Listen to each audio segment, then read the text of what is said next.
Okay, I always like to start on time, so I started the recording, and I'm glad to welcome you to this first workshop of the 2022 Indiana Watershed Leadership Academy.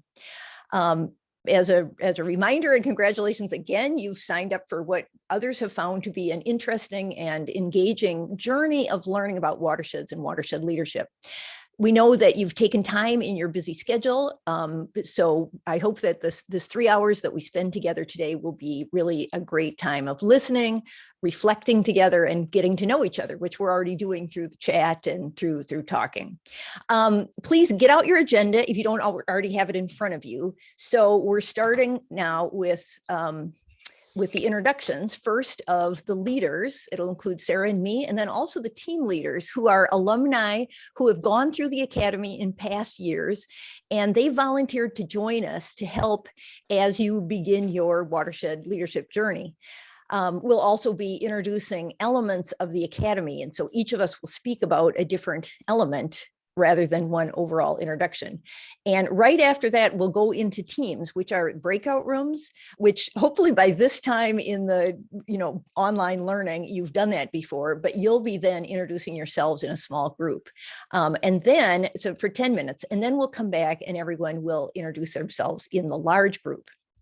So I will start with the introductions. Hopefully you've watched my introductory video, so you've already heard that I'm an agricultural engineer at Purdue University. I'm also an extension specialist, which means that I'm a Purdue faculty member that conducts applied research and develops statewide education programs. My focus is on water quality, and that involves watershed management like this, addressing the major problems of excess nutrients in our water, and then managing water for agriculture, especially through drainage. But the Indiana Watershed Leadership Academy is my favorite program of the year. It's always a delight to meet and interact with people like you, and I feel very privileged to have gotten to know so many rising watershed leaders over the years. Okay, I wrote goals, or maybe what I consider passions, which are, first of all, joining folks like you working to improve water quality. And I'm also fascinated with how to make online learning more interactive and more meaningful. So we'll try all the techniques I can think of in this academy. All right, and a great joy of leading the Academy is hearing about how people have benefited from it. So I don't know that all of you will be able to say, like this recent graduate who said, this program turned my confidence and my career around. But I do hope that all of you will be able to say the next sentence: the people I met and the skills I learned have helped me create programs that are getting people involved and hopefully move the needle for water quality. So this comes primarily not from just listening to lectures, we'll do a little bit about that, but rather through engaging with and learning from others. So you'll gain not just knowledge, but also strategies, skills, and resources such as those that are listed here. And if you complete all the elements, we'll provide you with a professional certificate and list you as a graduate of the Academy. That's a brief introduction. I'm delighted to share the leadership with the immensely organized and talented Sarah Peel, who will introduce herself next. Thanks, Jane. So I'm Sarah Peel. I'm the coordinator for the Indiana Watershed Leadership Academy. You've already received, I don't know, about 10 emails from me, and you'll get about 70 more. I'll try to keep track just so we can make sure we know what that number is at the end. I own and am the senior environmental consultant for Ryan Consultants. We work with lake and watershed groups across the state, including many of your groups. I volunteer extensively through lake and water groups, and you can see that on there. And I'm one of the state's only certified lake managers. I told my mother at 5 I wanted to be a buoy because it seemed to be the best possible world where you could float around in the lake all day long. Unfortunately, I find that that's not what I do for my job. I spend a lot of time working with people. I do some science as well, and floating around in the lake only happens in those warm months, thank the Lord. So that is me. If you have any questions about me, feel free to reach out. Jane asked that I cover essentially how you learn. So as noted here, we have 6 Zoom workshops. We do have an overnight at the end of March at McCormick's Creek State Park. We'll do our best to get you out so you can explore and experience the park as well while we're there. I've had several requests from people about staying over the night before. I'm still checking on a room rate for that. So as soon as I know more, I will send you another email. Sorry. And then we have a graduation session at the end of May, and that will be at Fort Harrison State Park here in Indianapolis.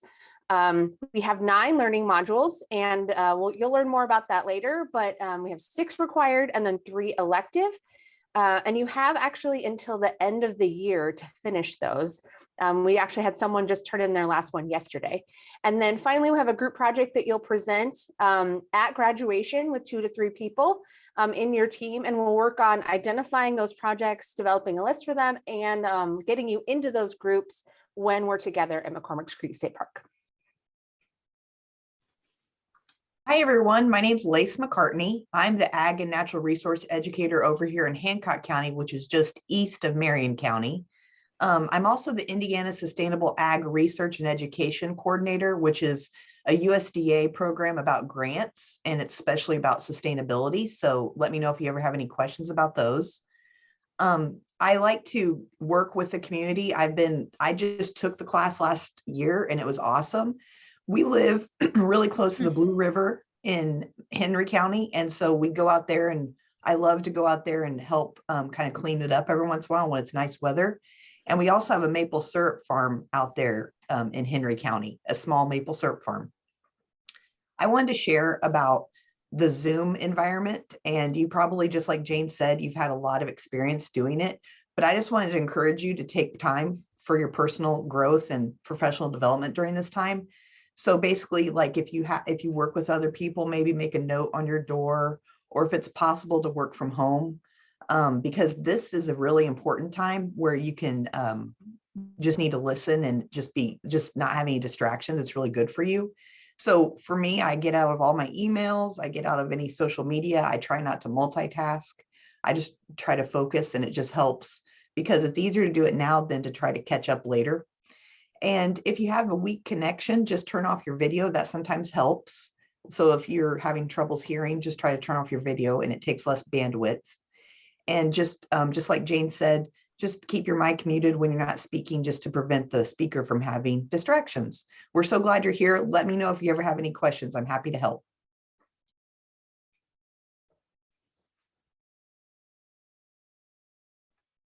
There we go. Well, good morning. My name is Eric Scheidler. I am the recent stand-in. We had one of our instructors that got called to another assignment. So I think maybe yesterday I got the email, or Monday I got the email. Hey, can you join in? So was happy to do that. I'm a 2019 graduate of Watershed Leadership Academy, and really enjoyed my time going through all of these courses that you'll experience over the next few months. I am the conservation director for the Vermain County Soil and Water Conservation District. So I know there's several SWCD employees in the class this year, which is really great to see. I'm excited to see you folks taking advantage of this wonderful opportunity.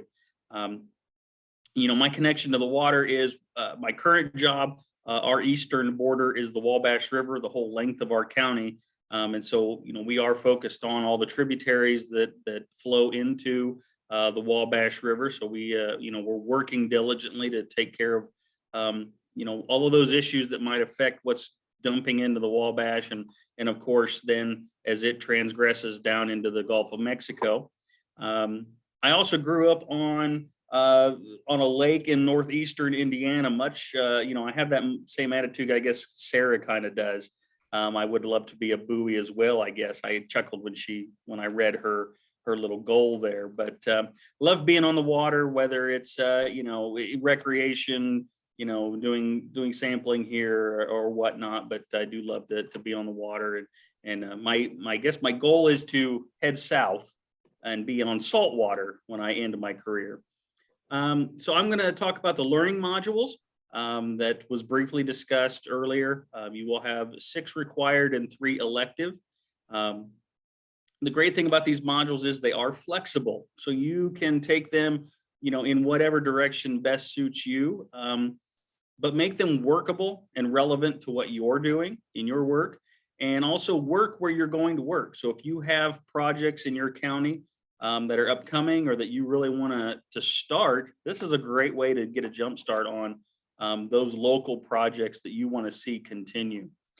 You will get reviews on your assignments from former participants, and these are not meant to be critical. They're more meant to be another set of eyes on what you're thinking and maybe give you some feedback on, you could look here or go in this direction with what you're thinking. So please don't feel like you're being critiqued harshly on those. Those are just another set of eyes to see what you're doing. It's important to keep up on the work. As Sarah mentioned in hers, that she just had a person from last class finally submit their last assignment, which is possible, but you don't want to drag this out. It gets daunting. And, if you're a person like me and you've got that hanging over your head, then you almost come to resent it. So keep up on your work. And remember, the quicker you stay on it, the easier it is to keep up. Life happens. We all have instances in our lives that take us away from our jobs and whatnot. So if you can keep up and you can manage those life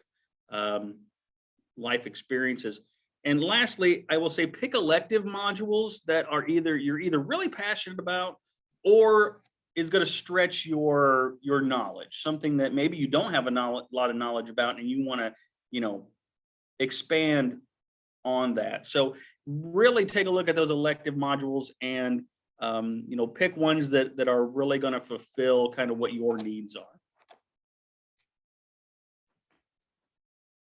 All right, good morning, everybody. My name is Bob Bruner. I am an extension educator for Purdue University, and I work in Clay and Owen counties. So when you join each other at McCormick's Creek in March, you'll actually be in Owen County, one of the counties that I serve. I'm trained as an entomologist, so a lot of my interest in the academy came from work and research I did with aquatic insects, and I've always enjoyed working in those environments and with the SWCDs and other organizations that manage water bodies within Indiana. I've had the opportunity to use my talents as a drone pilot and an entomologist to help survey natural areas, map out invasive species, etc. And I am from the last class of the Watershed Leadership Academy, and I can safely tell you it was not my assignment, so I got everything done. If I'm out and about, I usually take my 3 dogs and my wife, and we go out in the natural areas because we're lucky. We live in Terre Haute, so we have several natural parks right near us that we enjoy. Okay, so Jane asked me to speak a little bit on group projects with you. You guys will be assigned a group project at the end of the course. That can sound a little bit daunting, but I found it to be an excellent capstone to everything that we did in the course. You're going to see a lot of great ideas. Some of them are going to be really, really interesting to you, and you're going to need to pick the right one for you that's going to act as a good balance between your talents and your time. You're going to need to rely on the strengths of your group partners. And this is something you'll take with you even outside of the academy, which is why it's so important to learn more about it here. And that way you can make an excellent project. You're also going to need to be willing to work and move outside of your lane a little bit. Take advantage of the time you have here and learn about the skills each other's have and where you can begin to stretch your wings and expand further within your work in watersheds. And of course, the one that I found most important was there are so many things you want to add to a project. And there's going to be that one thing that you think is going to be super important to that project. But you're going to have to ask yourself, is this the right time for it? Can I dedicate that time and energy to it? Is this the right place for it? So you're going to be learning how to prioritize what you want to do.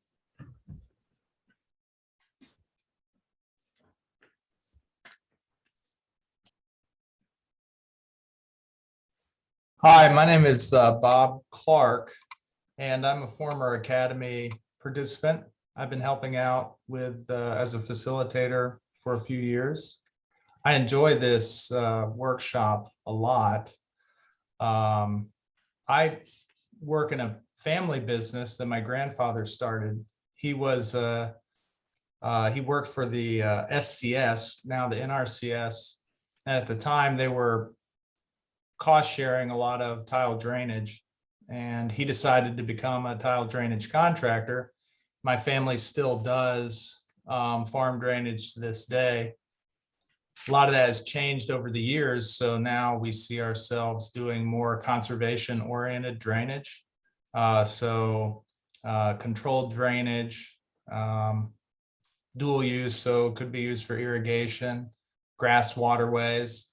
As we get into different types of practices that you can use to improve water quality, don't hesitate to reach out to me if it's anything related to, row crop farming and water. I have 2 kids. I have a wife. I'm actually in Ohio right now. My wife is a resident physician in dermatology at UC, so I'm temporarily living in Cincinnati, temporarily for a few years. But I grew up in Indiana and will be back soon. I spend most of my weekdays in Indiana. So Bob actually talked about prioritizing time, and it segued well into my topic. You're going to get a lot of emails during the academy, and you're going to have a lot of reading, and you're going to have assignments, and you have a job, and you have kids, you have friends, you have all these other commitments in your life. And my guess is most of you are just adding this on to that. You're not really like taking away any of these pre-existing commitments to make time for it. And what I've found and what I've seen in subsequent years is that, a lot of people get overwhelmed by that. And so my advice is to, put some structure in to your schedule. Don't worry about creating the perfect assignment. Block off time to get the work done. So if you have an assignment and you have, 100 pages to read and you feel like you have to write this wonderful essay and you think, where am I going to get 2 days to do it? Block off an hour, block off an hour and a half, whatever it is, skim through the reading, do your best and put the assignment together. If you feel like you can't do that, there's plenty of people to reach out to for help. Anybody on my team certainly can reach out to me for advice if they feel like they're struggling with the assignments. You want to make sure that you get the assignments done as you go through the course, so you don't end up at the end with a bunch of assignments to do later, when my guess is you don't have any more time to do them than you did initially. So eat that elephant one bite at a time. Hello, I am Julie Lair. I am one of the other team leaders. I am a farm wife, a mother of 5 now grown children, so my nest is empty. I've been working as a watershed coordinator for about 8 or 9 years now. Hope to continue it for a few more years. Graduated the Watershed Academy in 2016 and have been a team leader since then, I think. What I really like most of all in my job is just natural resource conservation, but the more I learn on my job, the more I just know there's more to learn. And so I like to learn about things, but I also then like to go out and try to help other people learn with hands-on type of learning. That's my style.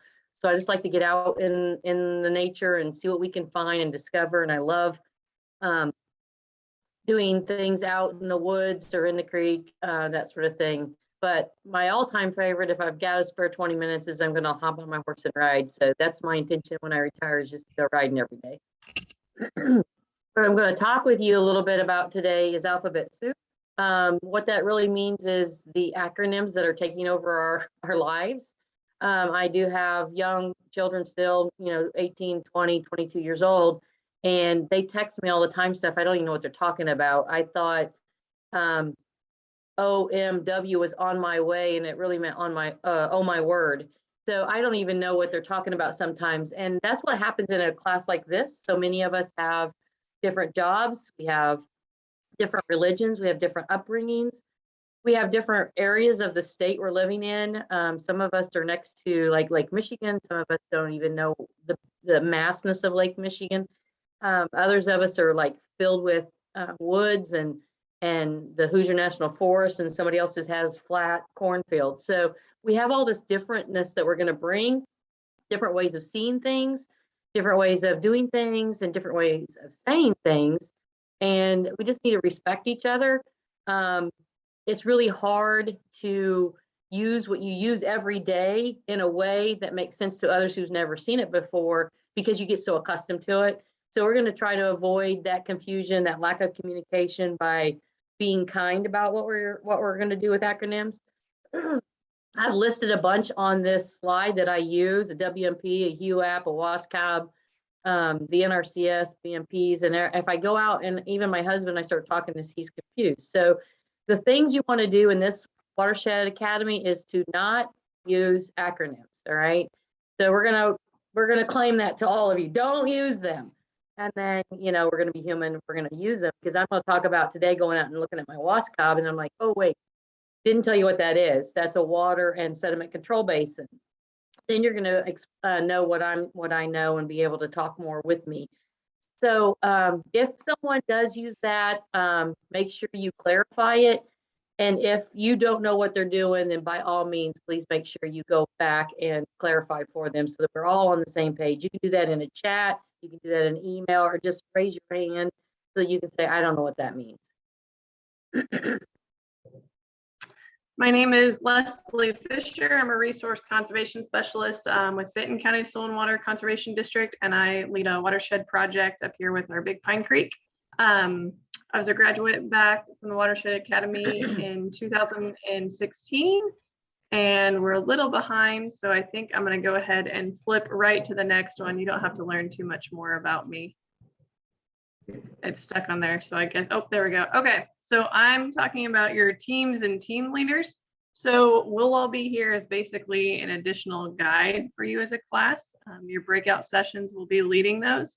And so the teams are going to be small groups when you break out, and it really helps encourage better discussions. And all of our team leaders here are past Academy alumni. So you can, of course, reach out to Sarah as your main communication, but we're kind of an additional line of help with different things and just provide additional support if you need it. So we'll be helping lead things, and a few of us will be doing presentations as well throughout the course. Thanks.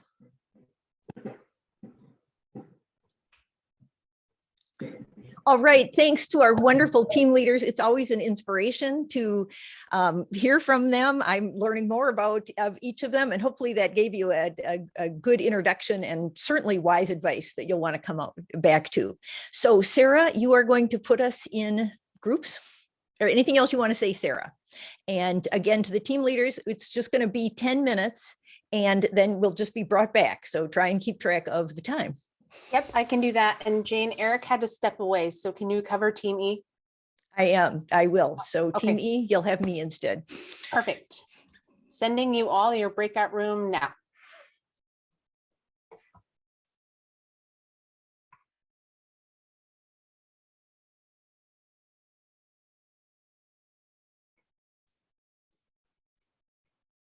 You're all slowly disappearing. I like it. It's I'm working. not getting sent. Is that 'cause- I don't see an option of adding you to a room. Oh, okay. So You'll have I needed to join send me. myself. I Yep. see. Okay. Yep.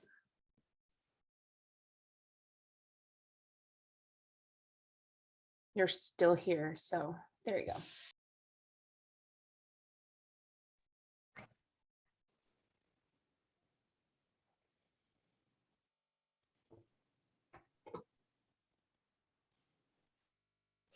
All right. Well, welcome back, everyone. I know that seems quick, but hopefully it gave you practice in doing a quick introduction, which is what we're going to do next. Everybody will have 30 seconds, and I'll just note that that's half the time that the team leaders had, and some of us went over. So 30 seconds to keep us on track. I made it so the slides are actually going to advance at 35 seconds. So try and stay under 30 seconds. Otherwise, it'll just advance. Sorry about that, but it seems like a good way to keep the morning moving. So during this time, just keep your camera on, and you can be muted until a couple people before you. We don't want to stop, pause while it's your turn to find the unmute. So be sure and unmute while the person before you is talking. That's one of the reasons I wanted you to have the agenda out. Okay, this doesn't work with a virtual background, but hopefully you've got the agenda and you can see the list and what order people are on. So we are starting with Donnie. So Donnie, hopefully you're ready, and please go ahead. Well, good morning, everybody. Nice to be here with everybody. I'm Donnie Alio. I work with the Elkhart County Parks Department. I've been in parks, I've been in utilities. I'm a Ball State grad. I have a passion for paddling and blue ways. And I spent 4 years in Hamilton County, and now I'm finally back home in Elkhart County, and I'm looking forward to literally diving into our river system. So thank you. Great. Hi, everyone. I'm Stephanie. I graduated from Purdue in wildlife, and then short after that, I moved to New Mexico and did botany work out there for 14 years. And I just recently moved back this year.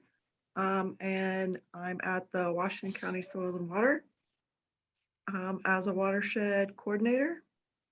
And I look forward to learning more stuff in the class. Thanks. Hi, everyone.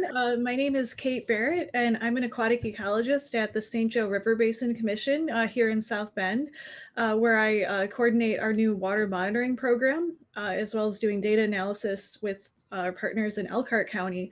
I hold a PhD in biology from Notre Dame and a master's in environmental science from SUNY Brockport in Western New York. I'm also an adjunct professor of biology at Holy Cross College right across the road from Notre Dame. And I'm really excited to meet everyone and to get some ideas for advancing our watershed issues and solutions here in the St. Joe River Basin.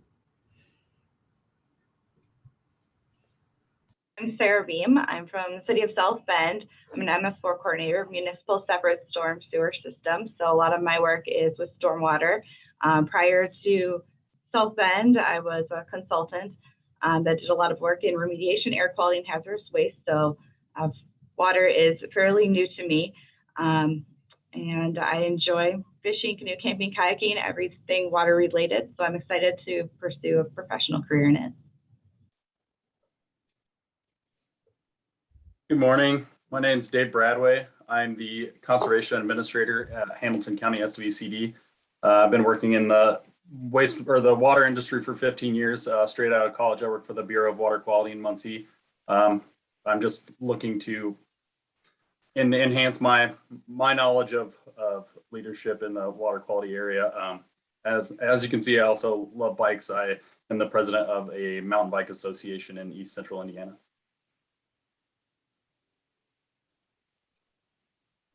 Hi, everyone. My name is Cora. I work in Washington County as well, like Stephanie. We work at the Washington County Soil and Water Office, and I manage local cost share programs, and I work with supporting our watershed projects in the area. Previously, I've mostly done work with writing and pursuing funds to use for cost share in the county. But I'm really excited to learn more about education and outreach and strategies to do that. I'm almost a lifelong resident of Southern Indiana, and I probably will be for a long time. So I really am looking forward to employing the skills that I learned through this course in my work and in my personal life. Oh, Jacqueline Buck is not here, so we'll hear from her in the future. I am Whitney Beekler. I work at Warwick County SWC. I graduated from Murray with a bachelor's in wildlife biology. I used to work as a naturalist at Patoka Lake, and now currently work with cost share with cover crops, QAPs, and I've also done river watch and helped sampling with Highland pigeon. Hey everyone, I'm Laura Cooper. I'm originally from Newton County, Indiana, but am now currently working at the Benton County Soil and Water Conservation District. I am new to really all of this and started working the last week of August, but I'm really looking forward to this class and meeting everyone and seeing what all the watershed has to teach me.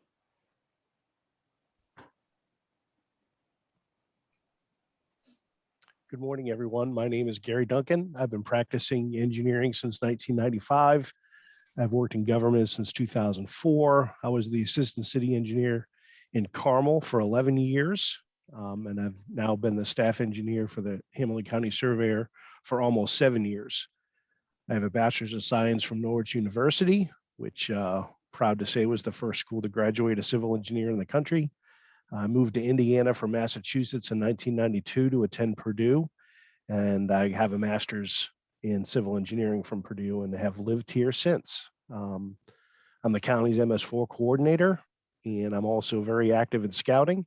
I'm proud to say that both of my sons are Eagle Scouts, and my wife is a consulting engineer for a firm here in Indianapolis. Looking forward to the academy. Hello, my name is Margaret Easton. I live in Elkhart County.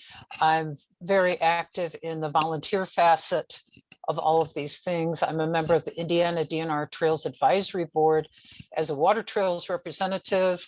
I'm also a member of Coast Guard Auxiliary and part of a newly formed statewide not-for-profit paddle sports advocacy group. The things that I am going to take away from this class will only serve to enhance what I'm doing in these other volunteer parts of my life. So I'm very much looking forward to it. Short-term, long-term goals. Short-term, I intend to get my ACA Level 2 certification. And then long-term, I'm going to hike the North Country Trail at some point in my life. So that's me. Hi, I'm Miranda Edge. I live in Harrison County, about 6 miles from the border into Kentucky. I started out my schooling at Purdue University in food science. So maybe not a normal pathway that you would see in this group of environmentalists. And then I went to Kentucky for my Master's of Science in Animal and Food Sciences. So my thesis was basically on bacon.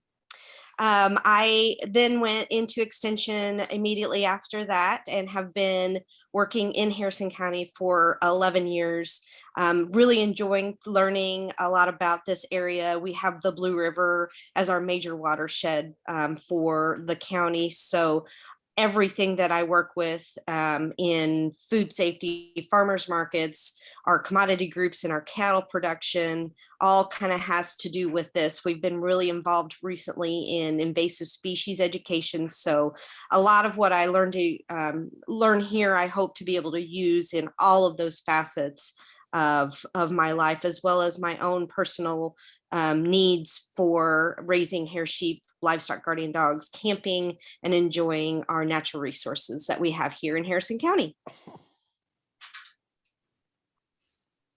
Hey everyone, my name is Amanda Estes and I'm originally from Muncie. I ended up in Tippecanoe County. I've been here since 2009. I am now the stormwater educator for the Tippecanoe County Partnership for Water Quality. So I started that position in the summer, so I'm relatively new. I came from a teaching background, so I also took a different path to get here, but I'm glad to be here. So my position just provides information to different people and groups within the community about how they can reduce the impacts of stormwater runoff on the Wabash River and other waterways. I am a certified Indiana Master Naturalist, native plant enthusiast, and just very happy to be a part of this group and learn a lot from you all. Hi, I'm Shannon Hayes. I'm a geologist with a background in researching watershed disturbance, looking at the different impacts of things like volcanic eruptions, logging, and dams on rivers. I moved to the Midwest 20 years ago and worked as an environmental consultant for a decade before taking several years off to have kids. I now work part-time as the Earlham College Geology Department curator, where I teach field classes and career discernment, things like that, general support for the department. I'm actually known as a campus mom to the point where I currently have 3 students living at my house, which is why I'm in the office and not at home today. I'm really interested in learning more about watershed management because I volunteer on a number of environmental committees in Wayne County and feel like I need to know more about watersheds if I'm going to continue to be on watershed steering committees. Morning, my name's Maddie Lehman. I'm a stormwater specialist with the City of Goshen. Been in this position for about a year. Prior to that, I ended up in this line of work after receiving my MS degree in environmental studies at the University of Montana in Missoula. While I was out there, I did my thesis research on toxic air pollutants here in Elkhart County, where I grew up. So that's part of what brought me back. I volunteer here locally with a couple different groups. Love canoe camping, making maple syrup, which I'll have to talk to Lace about at some point. And yeah, just hanging out with friends and family in this area. Hi, I'm Jacob Lucan, and obviously I'm a man of very few words. I am a graduate from Indiana University in 2020 with a bachelor's in environmental management and a certificate in underwater resource management. Through that, I became a scientific diver working on projects down in the Caribbean with water quality and invasive species control. I moved that here to Indiana and I currently work on invasive species control with the Navy Resource Group and as an environmental scientist.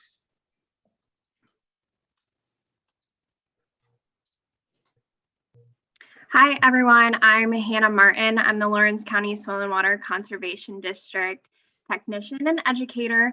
I have a degree in agricultural policy and communication from Wilmington College with a minor in sustainability.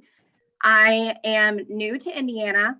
I started my job in August and also relocated here. I'm from southeastern Ohio.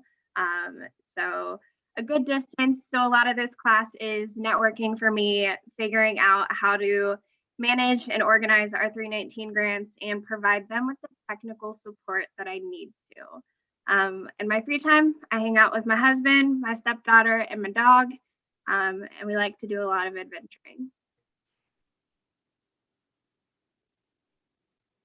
Morning. My name is Allison McCain, and I work for the Indiana State Department of Agriculture as a resource specialist. I cover Greene, Owen, Monroe, Morgan, and Johnson County. Prior to this role, I worked for the Sullivan County Soil and Water Conservation District for 5 years, and I'm currently active on several 319 grant advisory committees. I'm also a 4th generation farmer. And so just some goals in taking this class is not only to, use this information professionally, but to take the information I learned back to my farm and, make sure that we are providing food, fiber, and fuel to the American people in a sustainable manner, because that's something that I'm passionate about. Hello, I'm Christopher Nettles. I graduated from Purdue back in '07. With a degree in fisheries and aquatic science, and I've since worked for fish farms and for the Arkansas Game and Fish and then the Indiana DNR. And then most recently worked for some guys doing excavating. We put in terrace and tile and waterways, so familiar with that. And then just in October, I started with the Knox County Soil and Water, and I'm currently working on a 319 grant. And then just about a year ago, my wife and I started green fins in our backyard. We've got a 30 by 80 greenhouse and growing leaf lettuce and raising tilapia.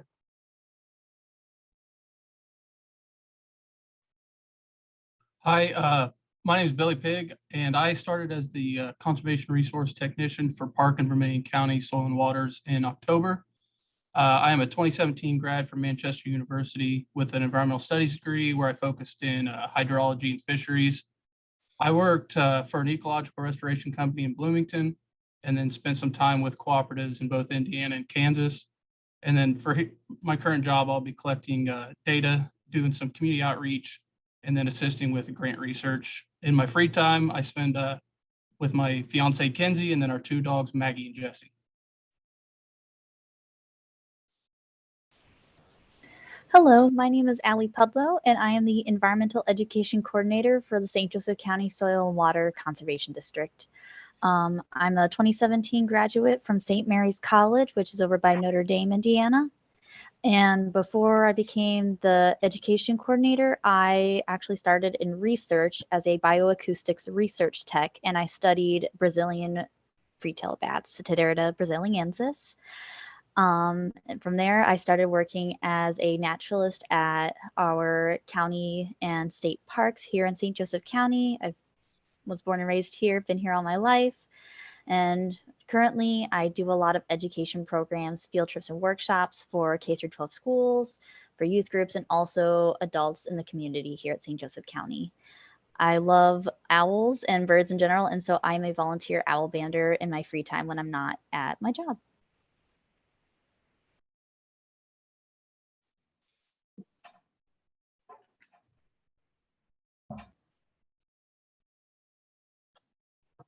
I guess Mandy is not here. Is that right? So Ashley, please. Okay.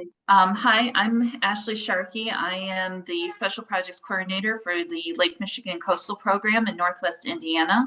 So I cover parts of LaPorte, Porter, and Lake County. I graduated with a dual degree in meteorology and natural resources from Ball State in 2013, and I'll be starting my master's degree here shortly at IU, focusing on weather history and the Ohio River and the 1937 flood. I work a lot with the three counties I mentioned and their soil and water conservation districts and how we can improve the water quality of waters flowing into Lake Michigan within Indiana's territory.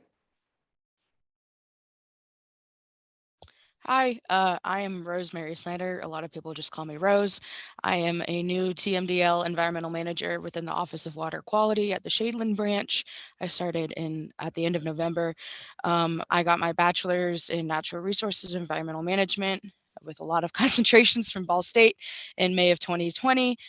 Previous to this job, I worked as an environmental technician with Davie Resource Group and a local landscape company working on native drop seed prairies and invasive species eradication.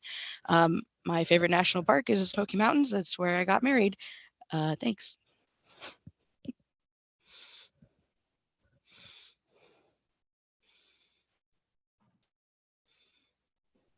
Isaiah, are you here? Maybe not. He said his Wi-Fi isn't working very well and he wrote it in the chat. Okay. Sorry, I didn't think. Thank you, Lace. No worries. Elizabeth? Good morning. My name is Elizabeth Strick. I am a land steward with the Clear Lake Township Land Conservancy in Steuben County, Indiana. I have worked previously as a botanist and naturalist before joining the Conservancy. I work with the Clear Lake community to enhance water quality in natural areas, including our water quality testing, hands-on stewardship activities, and outdoor education. I currently live in Metamora, Ohio with my husband and 2 dogs, and we spend most of our free time hiking, cooking, and gardening. And I'm looking forward to learning how to engage stakeholders during this workshop. Hello, everyone. My name is Megan Sweeney, and I'm the program coordinator at Montgomery County Soil and Water Conservation District. I'm originally from Ohio, so I'm relatively new to Indiana. So I have an environmental biology degree from Ohio University in 2020. I'm currently getting a master's certificate in sustainable land resource and nutrient management from the University of Florida. And what really led me to be passionate about water is my thesis for my undergrad about how pesticides affect wood frogs. Good morning. My name is Austin Taylor. I work for the Indiana Department of Natural Resources out of Indianapolis, Indiana, in the Division of Fish and Wildlife. I help oversee the Lake and River Enhancement Program, or what we call the LAYER program. And that basically helps with best management practices for agricultural ground. I work with grantees across the state to help improve water quality and prevent erosion with BMPs, or best management practices. We're not supposed to use acronyms. Bachelor of Science in Environmental Science from IUPUI with minors in chemistry and geology. I love my job right now. I just want to be better at it. In my free time, I love to ride horses and hang out with my German Shepherd, who's hopefully not going to bark this whole time. Hi, my name's Stephen Vaughn. I'm the LaGrange County Deputy Surveyor. I worked for the county almost 3 years now. Before that, I spent roughly 10 years in the environmental field, doing hazmat, traveling the country, cleaning up other people's messes. And I also worked for a landfill gas company, roughly 4 years, doing all the air quality and everything for the landfills. I work here maintaining our county regulated drains, creating watersheds, and doing public hearings to create funds for the county. I'm also serve as a proxy for the St. Joe River Basin Commission. I got my bachelor's degree from the University of St. Francis in 2008. And I love to hunt and fish when I'm not spending time with my wife and son.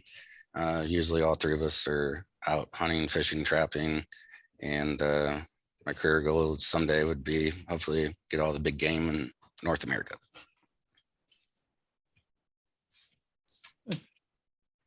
So my name is Renee Walden, and currently I'm working at the Calhoun Conservation District as a watershed technician in Michigan.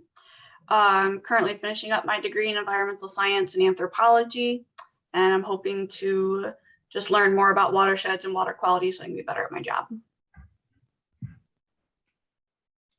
My name is Amy Wentworth. I am the resource conservationist at the Steuben County Soil and Water Conservation District. I just started there in February of 2021, so I'm still relatively new to watershed studies.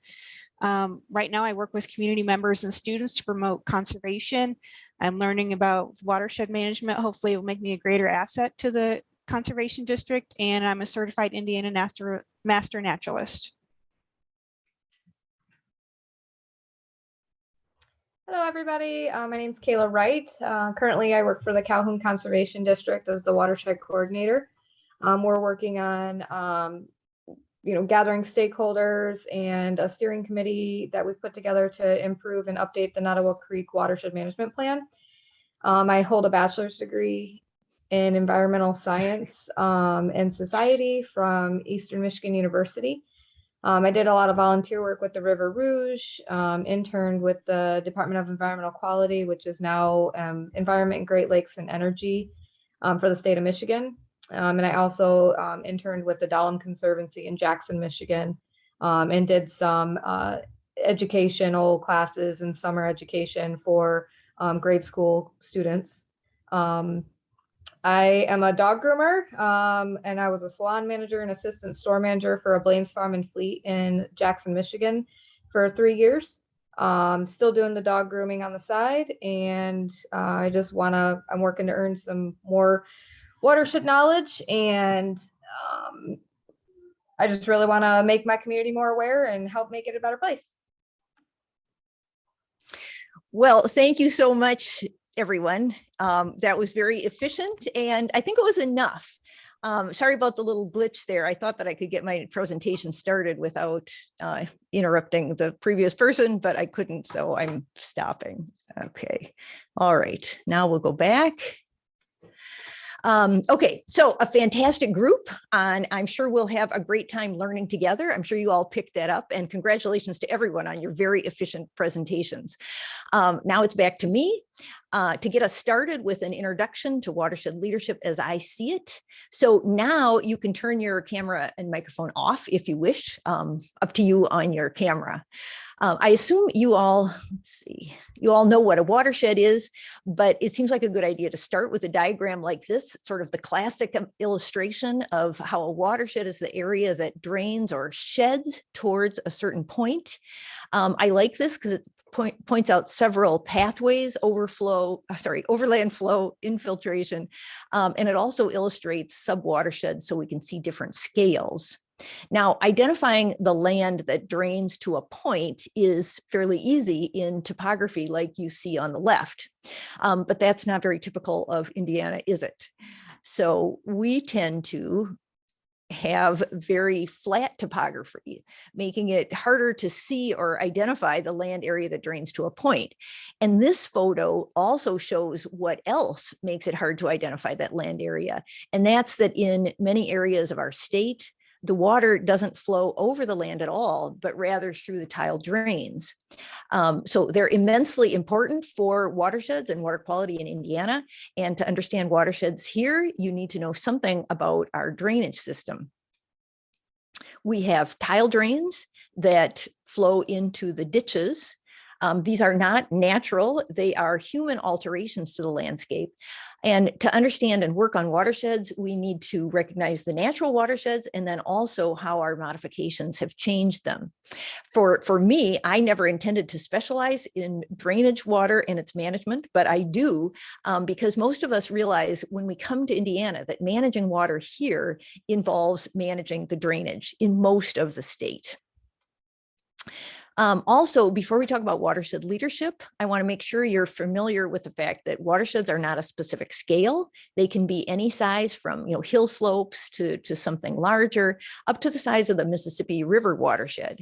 And because there isn't anything set to standardize how we refer to watersheds, agencies have developed the hydrologic unit code system. Some of you, I'm sure, are very familiar with that. And if you're not, you'll want to learn it because this terminology is very commonly used. You can learn more in the Indiana Watershed Guide or in an online video that I created for the Academy and other sources. So I urge you to make sure that you're familiar with this terminology. This slide shows what's called the Indiana Huck Finder. And you'll use it in module 1 if you don't already know your hydrologic code or HUC. So I thought, well, so some of you I'm sure are familiar with this. So just if you know it in your head, why don't you go ahead and put it in the chat? Don't worry if you don't, but if you want to put the name of your watershed and its HUC, that would be great. It can be, you'll see that there are 8-digit, 12-digit, 10-digit. People look at different levels, and we'll come back to that. Anyway, and you'll find out more in this module 1 that's due in 2 weeks. Oops, sorry, there was the type in the chat. All right, let's see if anybody did that yet. No, I don't see anyone. So now we want to turn to why watersheds matter. It's not a point to just learn about watersheds. Watersheds matter for fishing, for swimming, for beautiful bodies of water, and for recreating. We have a number of paddlers in this academy, I can see. And basically, watersheds matter because clean water is important. And watersheds matter because what we do on the land affects the quality and also the quantity of the water. So here's another diagram. I got it off the web. It's from Minnesota, and I put a bunch of additions on it. But I like it because it shows the various impacts of humans on water quality. There's the urban impacts on the left, or the urban non-point sources. There's the agricultural impacts or agricultural non-point sources on the right, and also the point sources in the middle. And to be a watershed leader, you need to understand something about all of these. And then, most important, to be able to foster and inspire change in those impacts. So as you know, and we'll talk more about, there are practices that harm water quality and there are others that do not. And leading your watershed towards beneficial change is a huge leadership challenge. So now let's turn to the Academy. So you are here and you've started some great discussion about this in the discussion forum online. The question was about what successful watershed management looks like. Hopefully this looks familiar. I didn't check how many have participated, but hopefully again, by 2 weeks, everyone will have done that. This is a quote from the very first post, and it was an excellent one, fortunately. So thank you, Amy. She pointed out that it doesn't happen by hopes and dreams. It takes time and hard work from many people. According to this EPA publication, which is really a good one, there are 4 components, and they're cited as active participation from stakeholders, analysis and quantification of the specific causes and sources of water quality problems, identification of measurable water quality goals, and implementation of specific actions needed to solve those problems. So that was great to see because this is exactly what we'll talk about. So thanks, Amy. So now let's turn, okay, sorry, now we're getting into leadership questions. So leadership as a field of study isn't really my expertise, but fortunately we have someone here for whom it is. And Steve Yoder, who's also with Purdue Extension, will lead a session after the break today. But what I'm going to talk through briefly here is the components we'll study in the academy. So the first one, just like Amy said, is the people. Now, I'm sure all of you who have been involved to some extent know that people have a lot of different interests. People are very different. There's not a lot of physical diversity here, but they may be thinking very different things. So you have a group of stakeholders together and you get them and you're happy that they all came to your watershed group, but one person might be thinking about flooding, another one about stormwater, another one, how can we protect our wetlands? And another, frankly, may be thinking, how can we make sure that those darn wetland protections don't stand in the way of development, right? They can also be in your watershed group. Land use planning, parks and green space.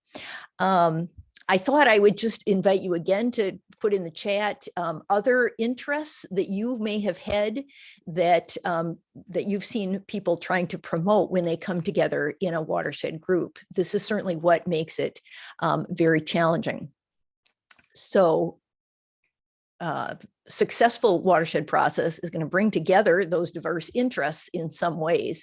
And I just put a question up. We're not going to take time to discuss this, but if you think about it, do you think this is getting harder or easier in today's world? I tend to think that it's getting harder as our polarized world becomes increasingly polarized. And you who are working on watersheds in 2022, I think face even more challenges than people did in the past. So this will be a theme of our workshop in 2 weeks. Leslie Fisher will lead us through a exercise on that, and then also the second learning module that you'll do starting in 2 weeks. Okay, so that's the first one. The second component of watershed leadership is understanding the issues in your watershed. And so we're going to talk about assessing water quality and the watershed condition and identifying issues to address. Okay, so that's going to be the theme of the third workshop, and also the next 2 learning modules are all about understanding your watershed. I also put a note here to remind you that at 10:20, we're going into our breakout groups again, our teams again, and the question is, which aspects of watershed leadership are you most comfortable with and which are new to you? So it's a time for you to reflect with others of which of these are you pretty comfortable with and which you'll need to learn more about.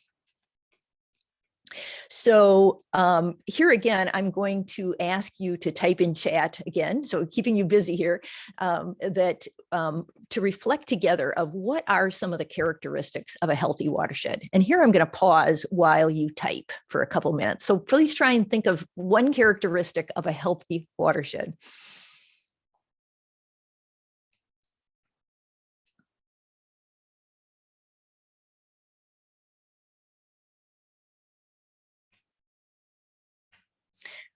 Okay, this is great. Right from the start, biodiversity is mentioned, clean water, certainly.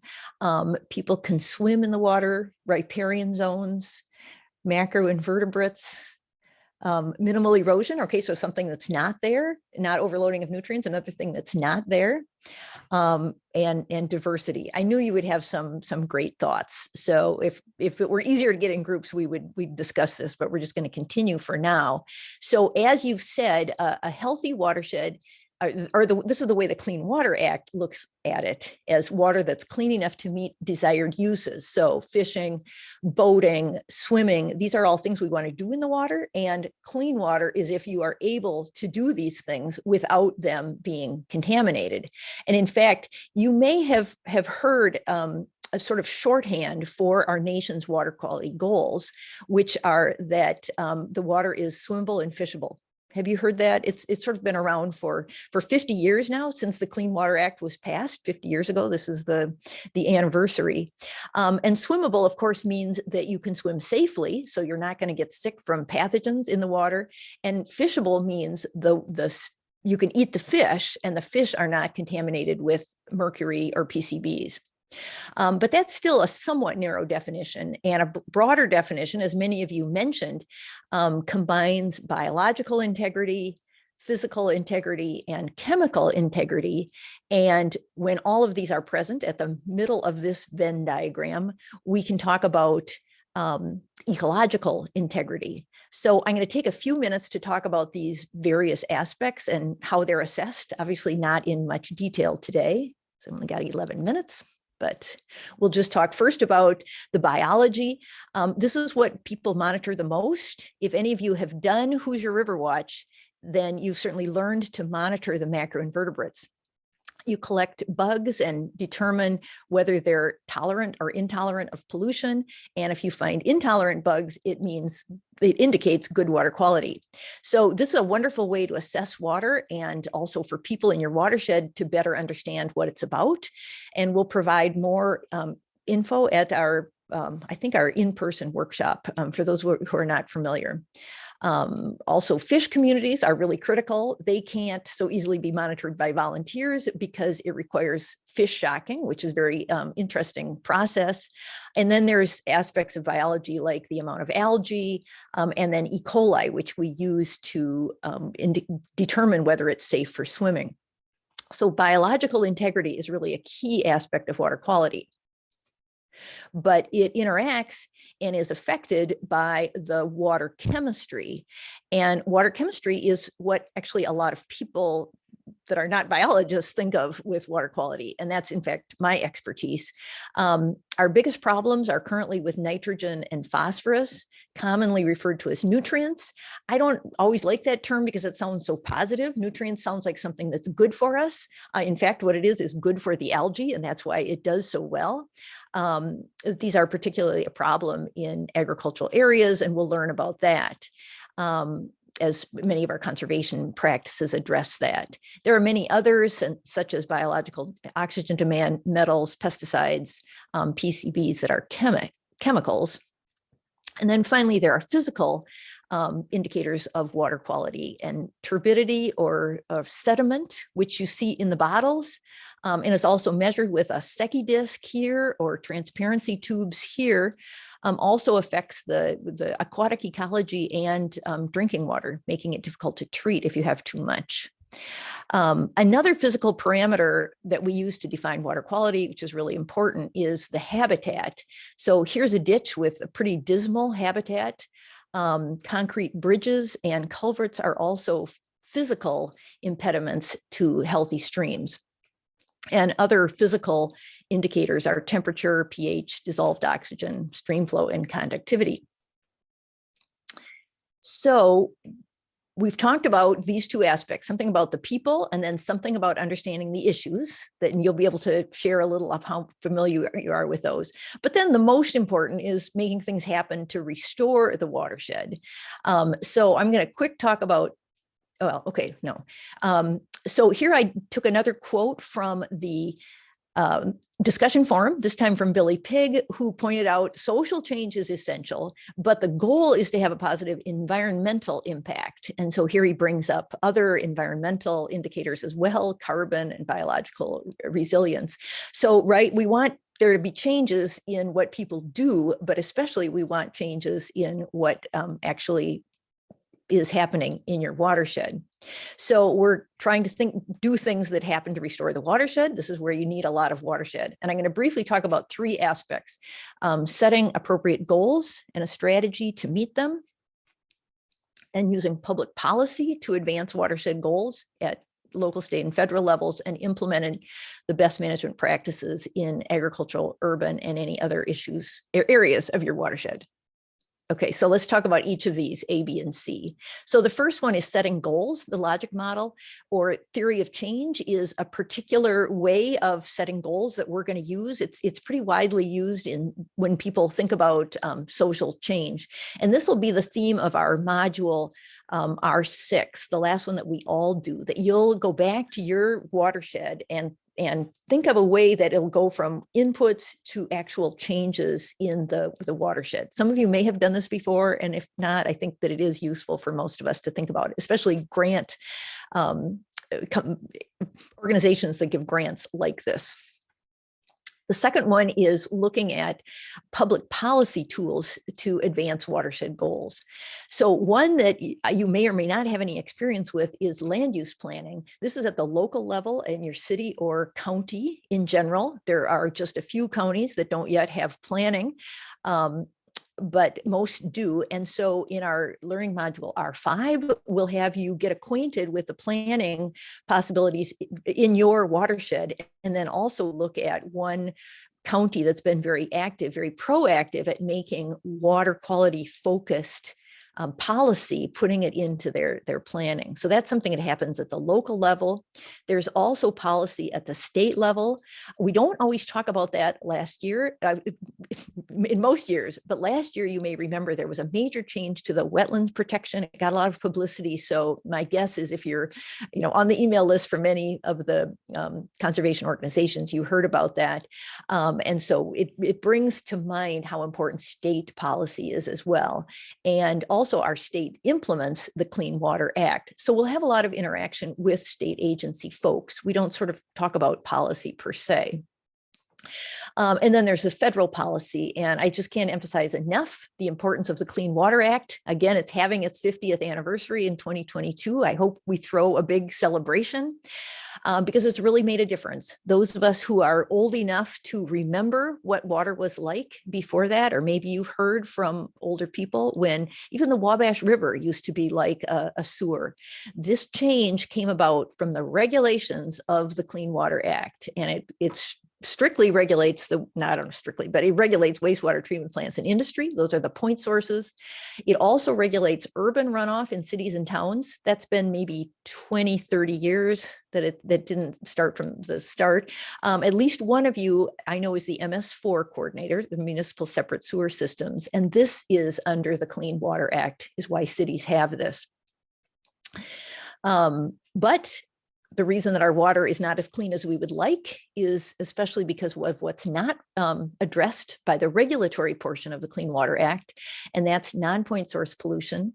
And those are where the location is not easy to identify, and because there's no regulation, they need to be addressed by the voluntary best management practices or conservation practices, as we typically call them in the agricultural world. So we'll certainly talk about those. Also, I just want to mention that what's not addressed by the Clean Water Act is any water body that is not, quote, waters of the US.